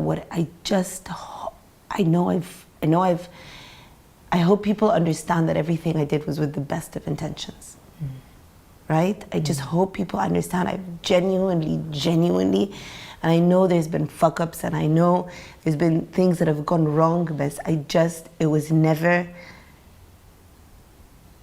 everything that I have ever done and every decision that I have made, I have done it genuinely thinking it was for the best, not just for me, but everyone around me. And I really hope I think it's just fair. I think that's I have a lot of, like I said at the beginning, I have a tremendous faith and belief in a higher power. And I just think that I think the one of all the things that we are told are wrong, I think outside of the really horrific, like horrible, like really, like fucked up shit, right? But I think the worst thing is to go out into the world with the intention of doing harm to another person. I think everything else can be forgiven. I can't imagine of everything. I think that's just, you know what I mean? Yeah. And I just hope that there isn't anyone out there in the world who may have been unwittingly hurt or upset by me, who thinks that there was, I don't know. I think there's that. And also the other thing that I'm always very, I feel tremendously obligated every single day of my life to try my hardest. That is, it's just a huge obligation on me. And I don't know if this generation's thinking, Gen Z's thinking, is better for your mental health, is better for your life, because it's a weight, right? But my faith also comes from going, I did everything I could. Yeah. I didn't give up. I fought to the very end. I really, really tried my hardest. Yeah. I used every ounce of energy and breath and feeling that I had. So now I know I can step away and go, it's up to you. Yeah. فيها خير يا رب تعمله, because I know I did my best. Yeah. And I don't feel I have the right to ask that unless I first tried my hardest. Yeah. And that helps me sleep at night, because I go to bed at night going, I laid it all out I laid it all out on the table. Yeah. I really laid it all out on the table every single day. Yeah. You know what I realized, Amy? I realized as well with me, because I'm very much like this, and over the years I've realized that being that way, at least it happened with me, it really took a toll on my health, right? And then I got to a point where I was like, I think I have to learn to be okay with some days when I'm totally depleted and I have absolutely nothing. Trying my best means maybe showing up for one thing. Yeah. And that's fine. But it's your best. Yeah. Do you know what I mean? Yeah. That's what I mean, Dina. Yeah. I think it's about your best. Yeah. Did I do my best? Yeah. And you're absolutely right. There are days, and I'm very intentional about those days, and I'm cognizant about it. Those are days where I know really my best right now is me just shutting off from the world. Yeah. And I call them my duvet days. Yeah. And I'm under the duvet and everyone go fuck themselves because I just need this right now. Yeah. Or me going and reading a book in a cafe for 6 hours. Or me running away to, some place, I'm gonna say because I'm a secret hideaways. And disappearing for 2 days and coming back. Yeah. But that is part of me doing my best. Yeah. Do you know what I mean? Of course. It's about not giving up on myself, and it's about also understanding. It's about understanding that it's all. You know what I mean? It's a journey and it's a process, right? Yeah. And I'm constantly, like as Hussein, your husband says, it was just 1%. Yeah. It's not just 1%, but that 1% doesn't have to be every day. It can be like 0.5%. Yeah, and that's when. And then for 5 days it's 0%, but the intention, the movement, is you don't stop. So a year and a half ago, I'm now remembering something. Did you learn this really? So a year and a half ago, you had a miscarriage. And I remember when you first told me you were pregnant, it was months earlier. And then I remember you were going into 2 mega events. And I remember thinking about you actually, because I was like, oh my gosh, she's pregnant. She's doing these 2 mega events. She's going to drop everything to make sure these are the best events that Cairo City and Mofor have ever done. And I remember Amy thinking about you every day, wanting to hey, are you sleeping? Are you eating? And then it was 2 weeks almost, 2-3 weeks of probably. I finished the event and I had a miscarriage on the last night. On the last night of the 2 events. So the 2 events back to back. I went into them, and on that last night of the final event, that's when I started to miscarry. And it was because of obviously a lack of sleep and eat And self-care. stress and pressure and all of it. The way you feel right now about taking care of yourself, hiding away when you need to do all that stuff, did it stem from that, or did you? No, learn that was earlier? stemmed. I'll tell you what, that stemmed from a few years back. That stemmed from, I went through a really bad period, especially through that part where I was studying, where I was going into Mofor every day and doing a job that I didn't want to do for a greater purpose. Yeah. But it was a job that really took its toll on me because it was soul destroying and uncreative for me. And there would be, the kids were younger then, meaning they needed me more then. They don't need me, they don't talk to me now, but back then, right? And I would come home and I didn't realize what was happening, but I would work, and I would come home on the weekends and I would shut myself away in my room every single weekend. Blinds down, whatever bullshit is on my television for 8-9 hours, just comatose. And I don't have, one of my very big weaknesses is my reluctance, which is a horrible, horrible, horrific thing, and I hope that I've grown out of it. And again, the generations that come after us are taught these tools and these words and these languages much earlier than we are. But I was depressed. I was really depressed, and I didn't realize. I was depressed, and I was burnt out, and I was all of these things that I didn't understand. At the time I wasn't taking care of myself. This was before. Did you know exercise was good for you, Tina? Masalan? Yeah. You know what I mean? But actually, it does fix that depression. But you don't know. So I hadn't, so since my school days when I was playing netball and rounders every day for 3 hours. And that's why I got traumatized. It all goes back to the fucking netball. I hadn't, since بعد الجامعة بقى and my working career, I hadn't been exercising, I hadn't been looking after myself, I hadn't been thinking about what I was eating. Like I was very good, like all 20-year-old young women are. I was very good at losing weight when I wanted to, because you just stop eating. Do you know what I mean? Even when you're eating, your body just does it. You know what I mean? And plus also, do you know what I mean? I'm like, I won't have dinner today. Oh my God, I lost 5 kilos. Do you know what I mean? Like 20-year-old girls listening to this need to appreciate their fucking metabolisms. If there is any advice that I can give to young women, is love your metabolism. It is a miracle, and it will leave you overnight, and you will wake up one day and it is gone. And it's forever. And now you're like, I eat one burger and it's like from a month after. It's just sat in my stomach going, hey, what's up? Anyway, so I didn't, but I miss, you confuse losing weight for being healthy. Yeah, of course. It's like the cycle of my life, right? But all the while thinking I'm the smartest person in the room, which makes it worse, right? So I got, so there was a horrible period. It's so funny you say that, because it's funny what kids notice. So Maya is not a morning person. So Maya is really not a morning person, my daughter Maya. Me and Yusuf and my son Momo are like 5 a.m., 6 a.m. We're like, okay, let's do it, let's go, what's happening? The house is ready. And Maya's like, no one speak to me, shut up, right? And then we were joking, going, where do you get this from, Maya? You're so, and we're like, we're making fun of her, like that she's not a morning person, and where does she get this from? And even Nana's a morning person. And she goes, Mommy, do you remember when you used to stay in bed until 5 or 6 p.m.?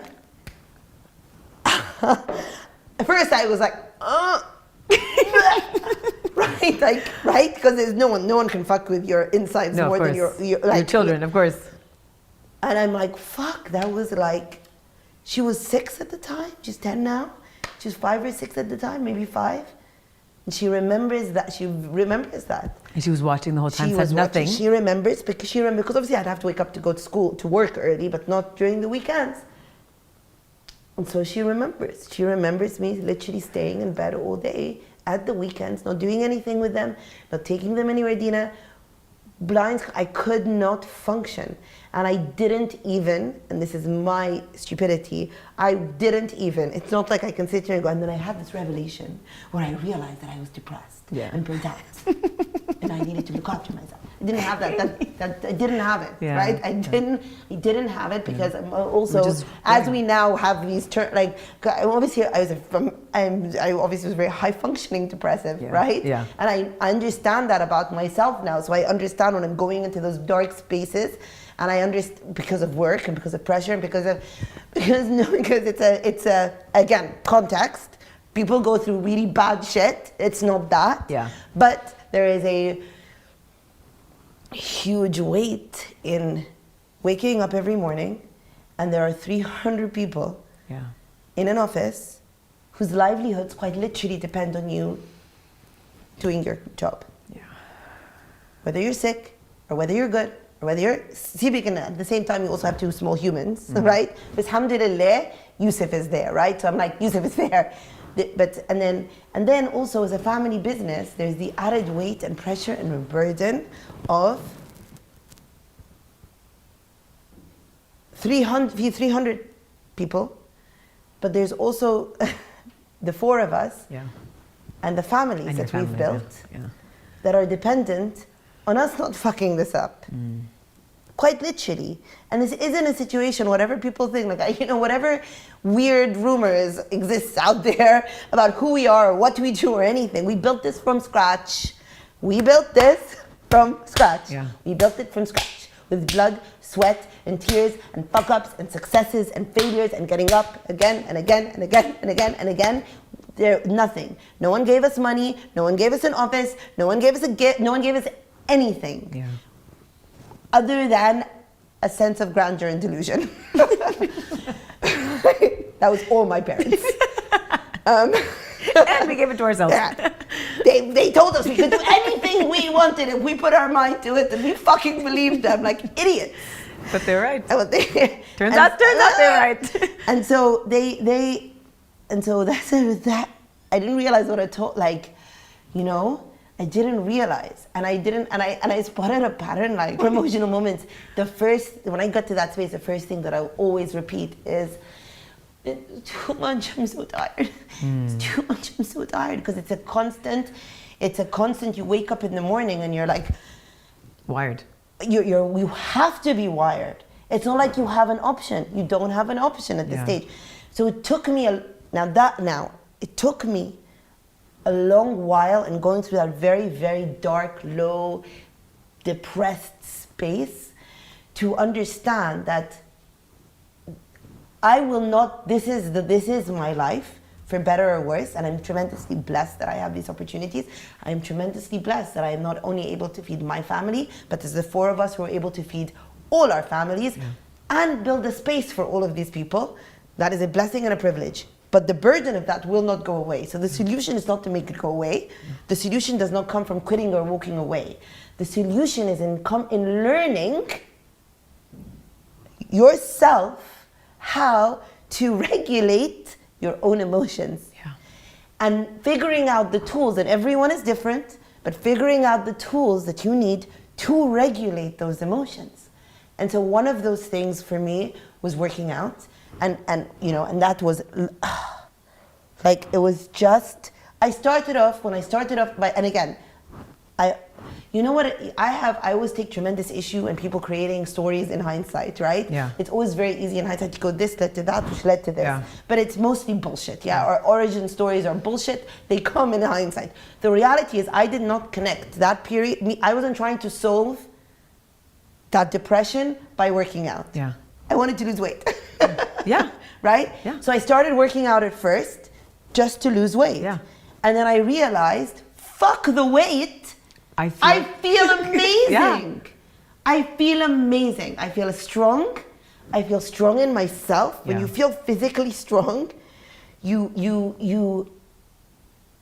there's also something about, you always say this as well, there's always something about when you, it's a simple thing. It is a simple thing it's a far simple thing to push yourself physically for one more minute than it is to push yourself through the many things that you have to deal with every second of your life. Yeah. But when you do that, for that one more minute or that 10 more minutes or just forcing yourself out of bed and achieving that, when you start your morning, that's why as you know, I am such an advocate of early morning working out, first thing in the morning. The earlier the better. If someone tells me let's work out at 3 a.m., I'm like, I'm in. I know people are watching this, they're gonna think you're joking. No, but I'm serious. deadly serious. I'm such an advocate because there is something about doing that for yourself, as you say all the time, doing that for yourself first thing in the morning, you going, I just did something really hard. First thing in the morning. Yeah. And I survived it. And I feel fucking great. Let's tackle this. Not to mention about all of the scientific actual health shit that happens. You know what I mean? Yeah. Not to mention all the things and the chemical shit that goes on that actually does make you stronger and more mentally stable, and all of the hormones and all of the good, and makes you sleep better. Yeah. And when you sleep better, you wake up better. Yeah. And all of that stuff. So that was hugely life-changing for me. The second thing was also understanding exactly what you say. So just to go back to what I was saying, putting it all on the table and doing my best, that also means doing my best for me. Yeah. Right? 100%. It was also understanding that not only am I entitled to take space for myself, I must take space for myself in order to create this space for everyone else. 100%. And that manifested itself in, so like I said, I've always been a voracious reader. And because throughout my teenage years and my 20s, you know, obviously when I was working at the magazine, it was very stressful, but it wasn't my company at the end of the day. Although I treated it like my company, there's that extra bit that you don't understand that burdens you at night when you have to pay the bills, right? True. It's one thing staying up all night going, why isn't everyone giving their features? I need to make sure it goes to print on time, and that's stressful. That's job stress. But there's another thing time going, People's lives are are depending they on going to cut the electricity tomorrow? You know, how am I going to pay this? And so it was going back to creating a space in the mornings where I would read. We were talking about this earlier, how you do the same as well. Creating space in the mornings where I would read. First of all, I had let go of the thing that had fueled me and made me and shaped me and inspired me. Sometimes I will read the way words are put together, and I will literally, I would read an article or a book, and I will literally close my eyes and go, like it really affected, like viscerally, or like words viscerally affect me. And so I took that back. I created spaces in my life and in my days that are about me. And about me without guilt of me doing that. And it was life-changing. It's true, because I realized as well, like once you do that, you give yourself something back. You're able to give to other people with your whole heart and more. But if you're so completely exhausted and depleted, you literally have nothing to give. And even what you're giving to other people will be garbage, because it will be fueled with nothing real. Just exhaustion and complete depletion. Whether it's your work, or whether it's your kids, or whether it's your husband or your parents, like whatever it is, because all of life is give and take. That's our interactions with people. It's essentially what we do.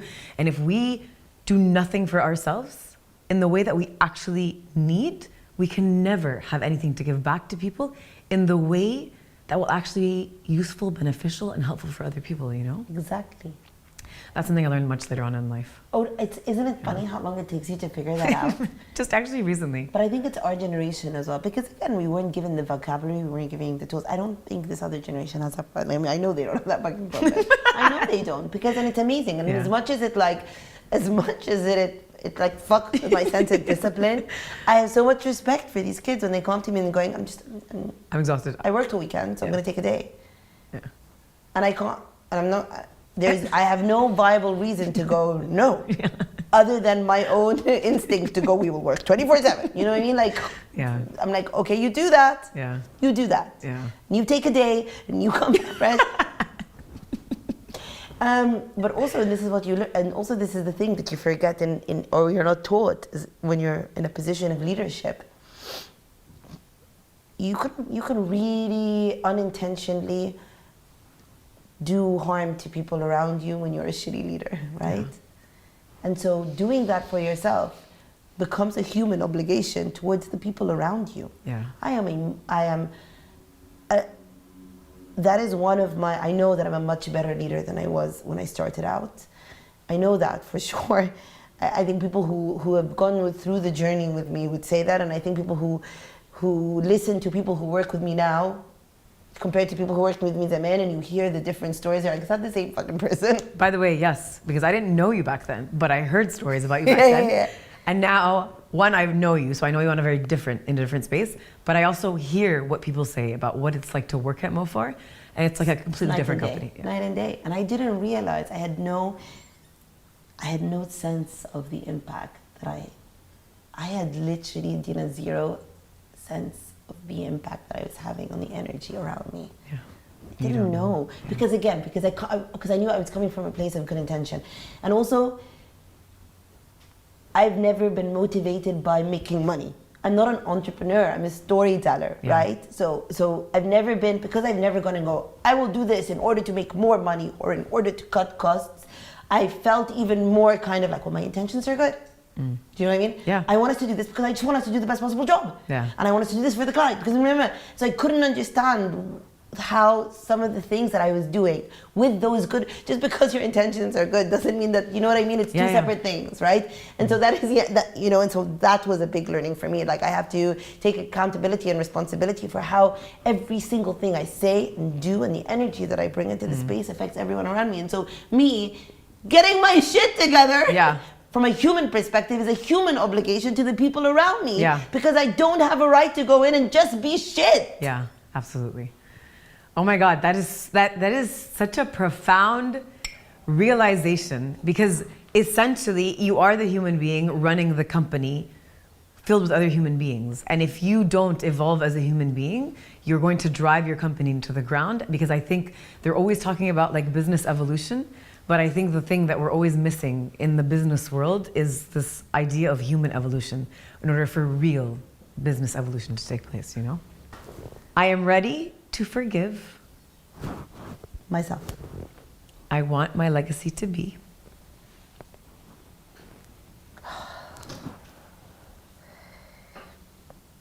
Impact. Does that make sense? What kind of impact? I want to feel like I made it. I want to feel like the stories had an impact. I want my kids to know.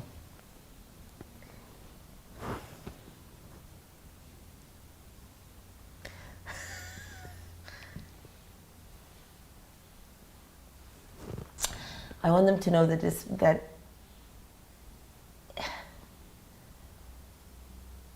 oh fuck.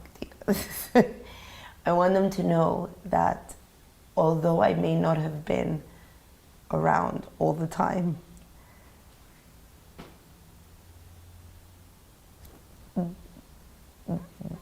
they are so loved. And I want them to know that this is what I knew how to do. I did the best that I knew how. Amy, thank you.